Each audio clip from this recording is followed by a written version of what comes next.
Olá, está entrando no ar o Salto para o Futuro, um programa da TV Escola, canal da Secretaria de Educação à Distância do Ministério da Educação.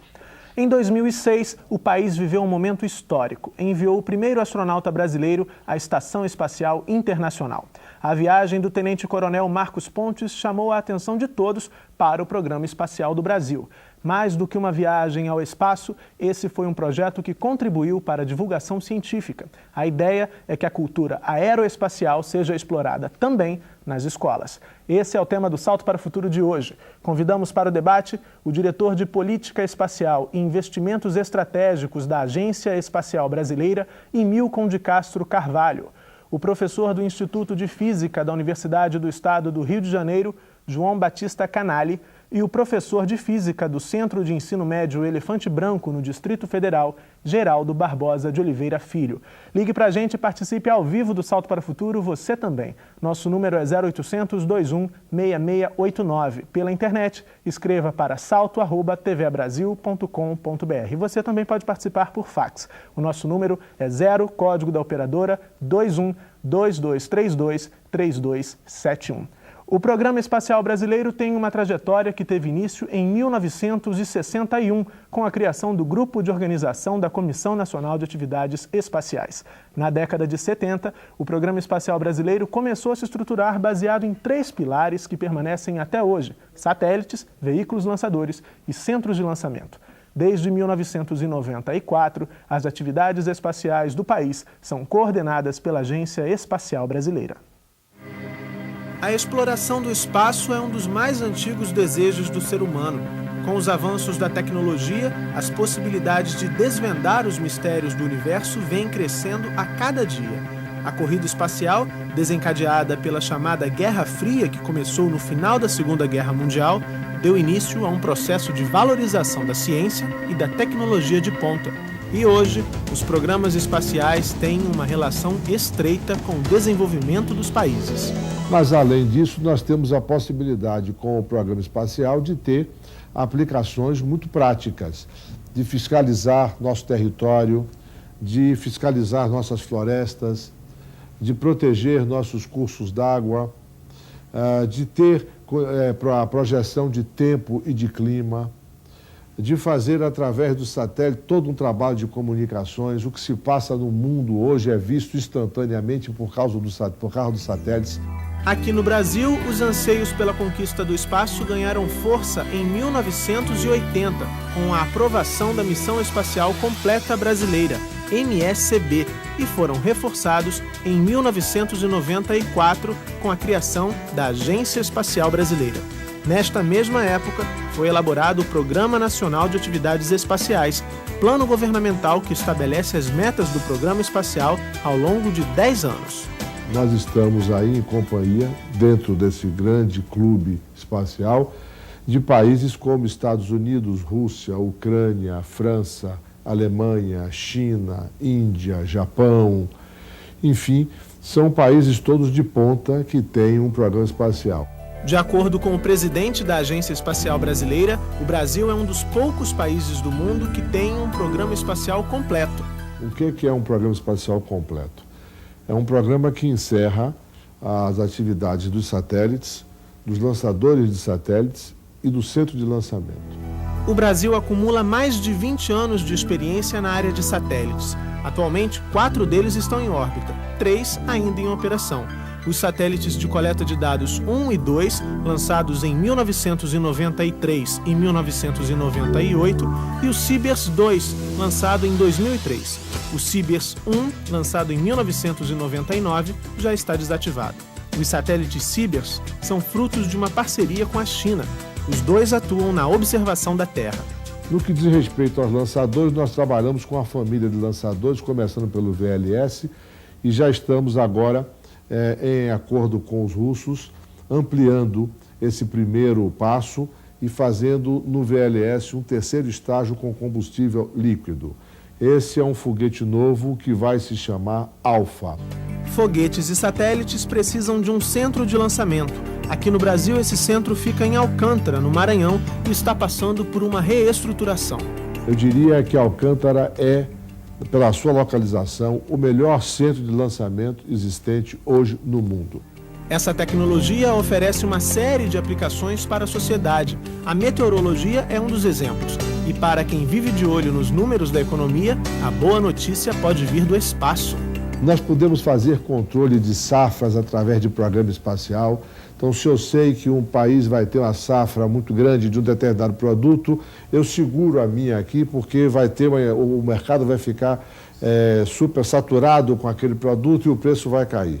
Mas se eu sei que vai haver frustração de safra, eu posso incentivar aqui aos nossos agricultores a plantar, porque a safra não vai ser grande no mundo, o preço vai subir, eles podem fazer um bom negócio.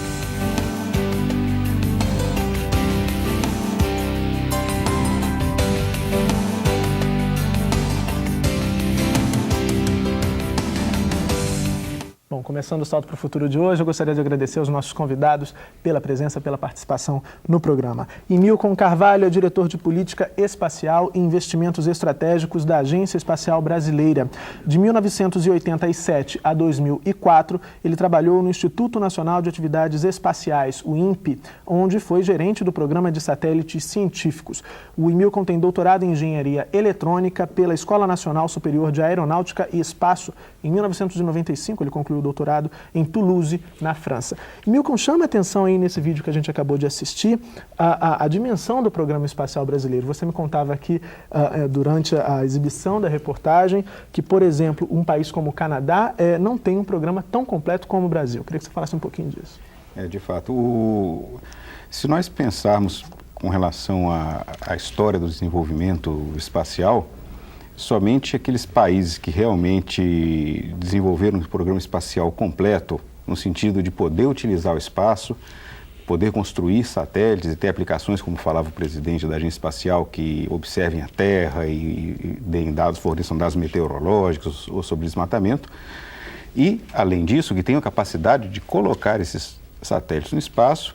Esses países, de fato, desempenham um papel realmente importante, estratégico no mundo. Então, mas, entretanto, nem todos os países possuem um programa completo.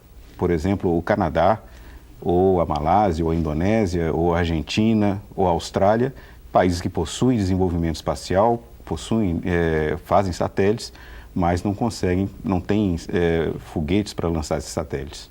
Certo. Agora, ali também na reportagem a gente viu uma definição breve do Programa Nacional de Atividades Espaciais. Esse programa recentemente passou por uma revisão. Quais foram os objetivos desse processo de revisão? Bem, a revisão foi iniciada no segundo semestre de 2004, terminou no início de 2005. O principal objetivo foi colocar em foco aquelas aplicações espaciais que realmente respondam às necessidades, à demanda nacional. E quais são essas aplicações? A observação da Terra, como eu já falava. Então, hoje em dia, o país não pode prescindir de medir a taxa de desmatamento da Amazônia, por exemplo, de controlar as suas fronteiras ou mesmo de controlar o desenvolvimento urbano das cidades. Nesse sentido, a observação da Terra se torna imprescindível, a observação da Terra por satélite. Da mesma maneira, a meteorologia, que é realizada por satélites e tem impactos econômicos impressionantes quando nós vemos quebras de safra por questões de meteorologia ou ultimamente esses ciclones extratropicais que têm atingido a costa. Então, a capacidade de prever o clima, prever o tempo é imprescindível e é estratégica. Nós não podemos depender de outros países para realizar esse tipo de atividade. Da mesma maneira, as telecomunicações, o desenvolvimento científico e tecnológico e, como eu falava, o acesso ao espaço, a capacidade de lançar os foguetes. E para tudo isso, a infraestrutura necessária, os centros de lançamento, os laboratórios e, o principal de tudo, os recursos humanos, os recursos que vão colocar tudo isso em prática, que vão construir toda essa realidade. Certo. João Batista Canali, nosso segundo convidado, é professor e pesquisador do Instituto de Física da Universidade do Estado do Rio de Janeiro, a UERJ. É o coordenador da Olimpíada Brasileira de Astronomia e Astronáutica, que você vai conhecer melhor daqui a pouquinho aqui no Salto para o Futuro, e desenvolve também materiais didáticos para o ensino de astronomia e ministra cursos de atualização para professores de ensino fundamental e ensino médio. Canali, a gente conversava um pouquinho também antes, e não apenas na área de ciências, esses conceitos aí ligados à cultura aeroespacial podem ser trabalhados na escola, né? Em que outras áreas eles podem ser trabalhados? Bem, o ser humano é um eterno desbravador. Por volta de 1500, quando o Brasil estava sendo descoberto, os navegantes usavam as estrelas para se guiarem. No mundo moderno, a gente continua sendo eternos navegantes, só que os nossos barcos são as naves espaciais, né? De preferência, mandamos sem tripulantes, quando possível com tripulantes. Mas ainda assim, as estrelas são nossos referenciais. Pois no espaço não tem plaquinhas indicando as direções, mas as estrelas são fixas para todos os fins práticos. O ser humano, ele procura a todo custo garantir a sua sobrevivência. E a melhor forma disso é entender melhor o funcionamento do nosso planeta. Mas se você estudar outros planetas, você consegue ter informações sobre o comportamento deste em grandes escalas de tempo. Da mesma forma que conhecemos a evolução das estrelas, porque nós temos bilhões de estrelas em diferentes estágios evolutivos. Se a gente observasse um grande número de planetas, a gente saberia a evolução dos planetas, mas por muito tempo a gente tinha 6 planetas conhecidos, observados como um pontinho luminoso que se moviam estranhamente na esfera celeste. Com o advento da descoberta do telescópio por Galileu Galilei, pelo primeiro uso prático que ele fez para fins astronômicos, com uma lunetinha muito similar a essa daqui, que vocês vão ver em futuros vídeos aqui, o ser humano consegue observar já com mais detalhe a superfície dos planetas e aproximar o universo para próximo de nós.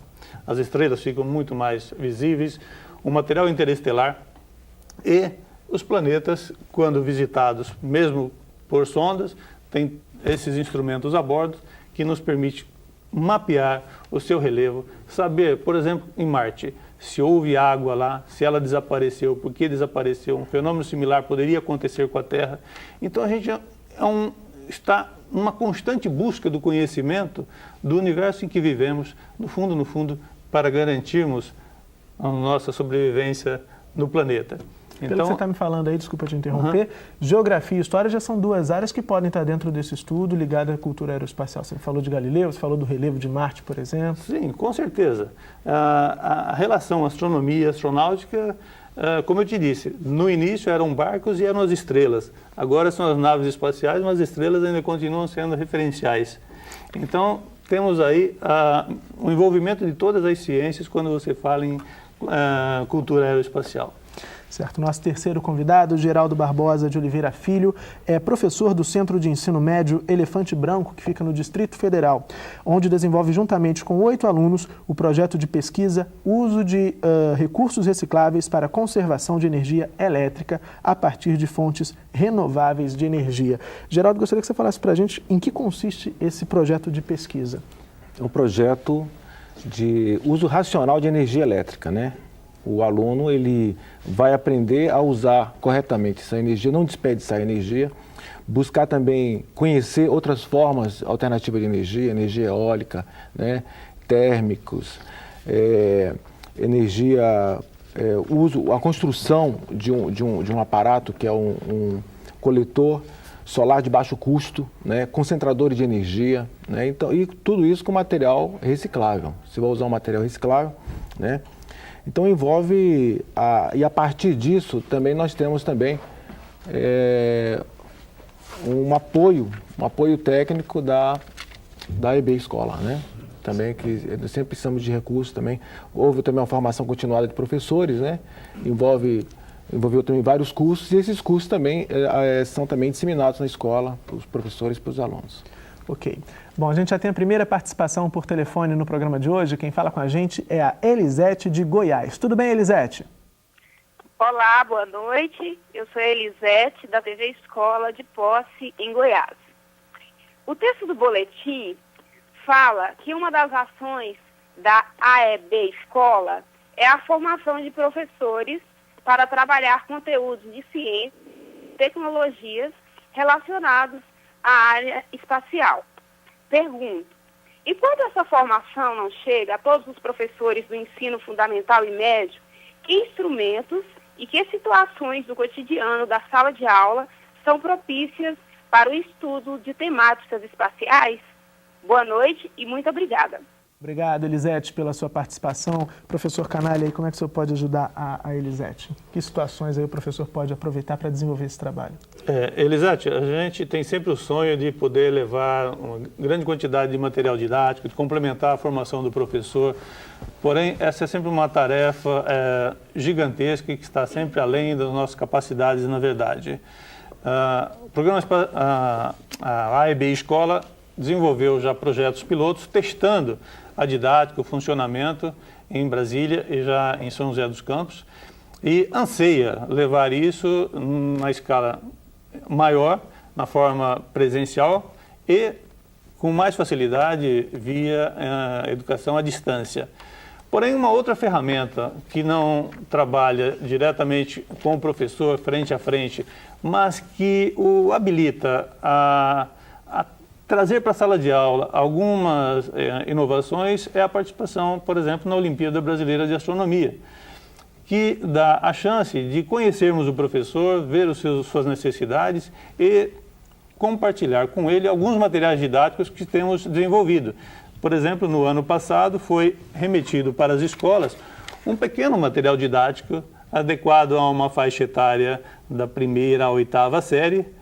Porém, junto foi também materiais adequados ao ensino médio. Então, dependendo da sua área de trabalho, você poderá ter recebido uma cartilha como essa, ilustrada pelo Ziraldo, muito bem escrita, descrevendo as atividades espaciais brasileiras, ou então ter recebido um CD lotado de material de informações de astronomia ou de material relacionado à astronáutica. Então, temos tentado colaborar com a sua formação. Esse kit chegou para os alunos, para os professores das escolas que participaram da Olimpíada Brasileira de Astronomia e Astronáutica. Essa cartilha foi enviada para todas as escolas participantes da Olimpíada Brasileira de Astronomia, porém, a Agência Espacial Brasileira também enviou diretamente para um universo de cerca de 48 mil escolas, um kit com 50 exemplares desse para as escolas que não tinham nenhuma relação prévia com a Olimpíada de Astronomia. Tá? Agora, estes CDs, que são mais específicos, então, para o conhecimento envolvido nas Olimpíadas, foram enviados, sim, para as escolas já participantes. Certo. Elisete, se você quiser saber mais informações sobre a Olimpíada Brasileira de Astronomia e Astronáutica, continue aqui com a gente, que daqui a pouco a gente vai discutir bastante esse assunto também. Agora, Emil, com a gente aí, falei também na abertura do programa de hoje, sobre a questão da viagem, da missão Centenário, da ida do astronauta brasileiro à Estação Espacial Internacional. Aí muita gente que não conhecia as atividades espaciais aqui do Brasil ficou se perguntando onde mais a gente iria chegar, qual seria o próximo passo. Então, em que estágio se encontra atualmente o Programa Espacial Brasileiro? O que a sociedade pode esperar desse programa? Bem, o nosso programa hoje, ele conta já com algum desenvolvimento, como nós pudemos ver lá no vídeo que passou um pouco antes aqui do início da nossa conversa. Então, por exemplo, nós já possuímos satélites de coleta de dados, são satélites que recuperam dados, principalmente dados de climatologia, de tempo, velocidade de vento, temperatura e outras informações, e que são obtidas por plataformas colocadas no Brasil, né, espalhadas pelo Brasil. Essas plataformas trabalham sozinhas, são autônomas, e o satélite passa concentrando, recuperando esses dados e mandando todos os dados do Brasil inteiro para uma estação central que fica em Cuiabá, e aí daí é disponibilizado via web. Um segundo satélite extremamente importante é o que nós desenvolvemos com a China, que é um satélite já de imageamento. Então, um satélite que possui câmeras que fazem imagens, e são justamente com essas imagens que nós podemos controlar ou estimar o desmatamento da Amazônia, em que nós podemos estimar as safras, das nossas e as dos outros países concorrentes, e que nós podemos também continuar com aplicações de oceanografia e vigilância de fronteira. E, logicamente, continuamos com o desenvolvimento dos nossos foguetes lançadores. Ok. Depois do intervalo, vamos conhecer o programa AEB Escola. Salto para o Futuro, volta já.